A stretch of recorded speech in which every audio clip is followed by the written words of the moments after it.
Indonesia saat ini telah memasuki era digital, di mana terjadi perkembangan dalam ranah kehidupan ke arah yang serba digital. Perkembangan teknologi di era ini dapat dilihat dalam berbagai bidang.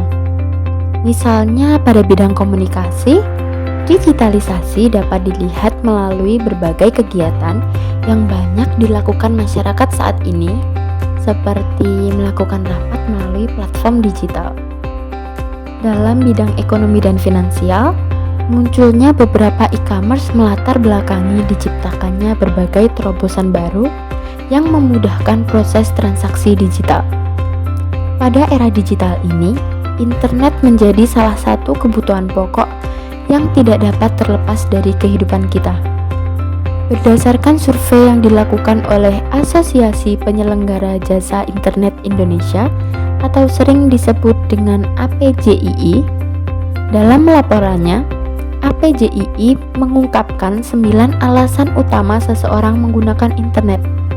Adapun alasan paling umum untuk mengakses internet adalah untuk menggunakan media sosial seperti Facebook, WhatsApp, Telegram, Line, Twitter, Instagram, dan juga YouTube.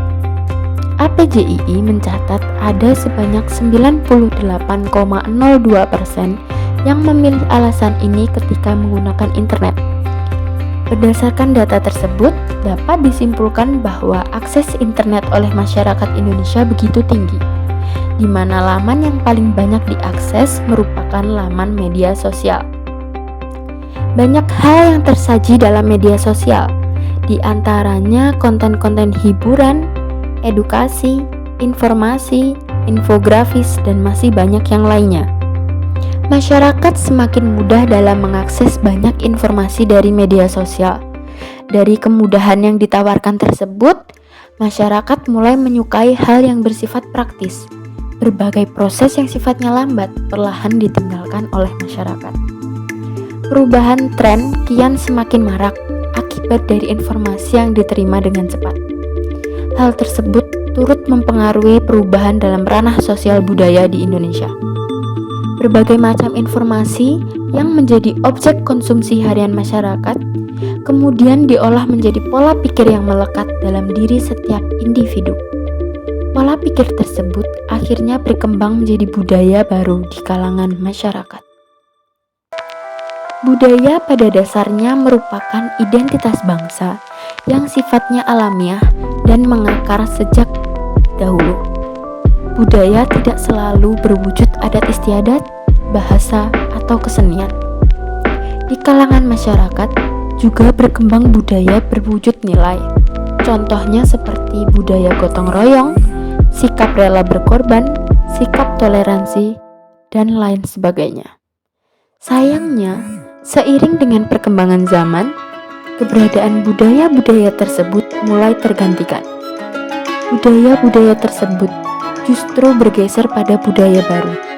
Contohnya seperti egosentris yang berkedok self-love, individualistis yang berkedok karakter kepribadian, atau bahkan yang cukup marak, rendahnya sopan santun yang dibuktikan dengan banyaknya komentar negatif yang berkedok sikap kritis.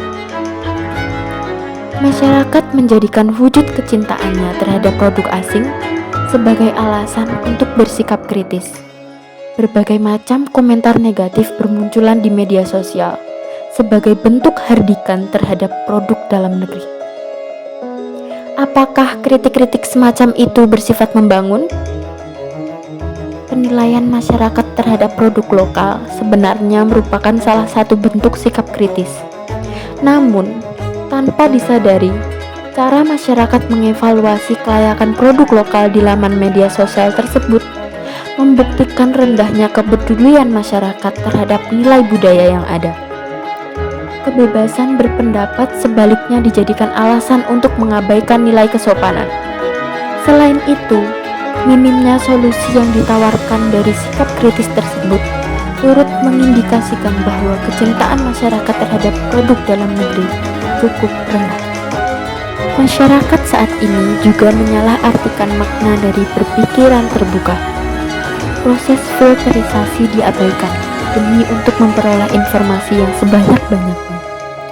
FOMO atau fear of missing out menjadi hal yang lumrah. Padahal hal tersebut berakibat fatal. Contohnya masyarakat yang turut dengan senangnya mengikuti tren hingga percaya terhadap kabar berita yang beredar dari media sosial tanpa melakukan verifikasi atau lebih buruknya, keturutsertaan masyarakat dalam menyuarakan isi pikiran mereka atas suatu hal yang bahkan belum tentu kebenarannya. Pada bulan September 2022, berita peretasan data pribadi dan situs pemerintah menjadi berita dengan kepopularitasan yang cukup tinggi. Aktivitas peretasan sebenarnya merupakan hal yang ilegal, terlebih bila kaitannya dengan pemerintah dan juga negara. Tentu hal tersebut akan mengganggu sistem pertahanan dan keamanan negara. Namun dalam hal ini, ternyata bukan hanya bidang Hankam saja yang perlu disorot. Hal yang paling memprihatinkan terletak pada rendahnya empati masyarakat dalam menyikapi hal tersebut. Masyarakat Indonesia seharusnya turut khawatir terhadap keamanan negara. Namun, sebaliknya, banyak yang justru mendukung peretasan tersebut. Bila dikaji lebih mendalam, masalah ketahanan nasional di era digital saat ini bukan hanya selalu tentang sistem Hankam. Masalah pada sosial budaya ternyata justru menggerogoti sistem ketahanan nasional.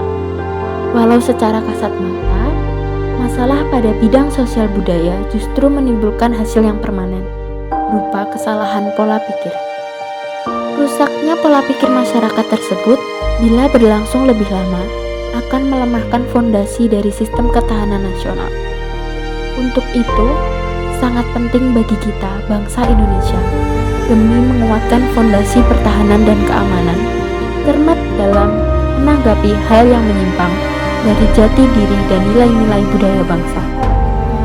Ketahanan nasional bisa dijaga melalui hal-hal sederhana, yakni melalui empati dan cara berpikir yang cerdas.